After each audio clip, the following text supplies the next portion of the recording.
തിരുവനന്തപുരം നെടുമങ്ങാട് പൊട്ടിവീണ വൈദ്യുത കമ്പിയിൽ നിന്ന് ഷോക്കേറ്റ് 19-കാരന് ദാരുണാന്ത്യം. മരിച്ചത് പനയമുട്ടം സ്വദേശി അക്ഷയ്. അപകടം പുലർച്ചെ 2 മണിക്ക് കാറ്ററിംഗ് ജോലി കഴിഞ്ഞ് മടങ്ങവേ. കമ്പി റോഡിലേക്ക് വീണത് ഒടിഞ്ഞ മരം പോസ്റ്റിലേക്ക് പതിച്ച്. മുഖ്യമന്ത്രി പിണറായി വിജയനും ഗവർണർ രാജേന്ദ്ര ആർലേക്കറുമായുള്ള നിർണായക കൂടിക്കാഴ്ച ഇന്ന്. സ്ഥിരം താൽക്കാലിക വിസിമാരുടെ നിയമനം, കേരള സർവകലാശാലയിലെ VC രജിസ്ട്രാർ തർക്കം ഉൾപ്പെടെ ചർച്ചയ്ക്ക്. കൂടിക്കാഴ്ച വൈകിട്ട് 3:30 രാജ്ഭവനിൽ. സംസ്ഥാനത്ത് കനത്ത മഴയ്ക്ക് സാധ്യത. 9 ജില്ലകളിൽ ഓറഞ്ച് അലർട്ട്.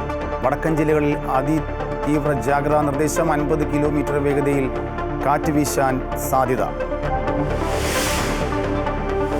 ഷാർജയിൽ മലയാളി യുവതിയെ ആത്മഹത്യ ചെയ്ത സംഭവത്തിൽ ഭർത്താവ് സതീഷിനെതിരെ കൊലക്കുറ്റം ചുമത്തി പോലീസ്.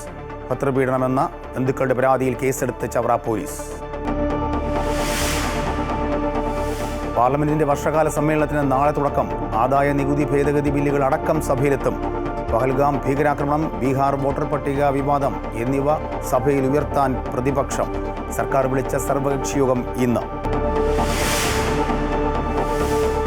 ഇന്ത്യക്കെതിരായ 2ാം വനിതാ ഏകദിനത്തിൽ ഇംഗ്ലണ്ടിന് 8 വിക്കറ്റിന്റെ ജയം. 3 മത്സരങ്ങളുടെ പരമ്പരയിൽ ഇരു ടീമുകളും ഒപ്പത്തിനൊപ്പം.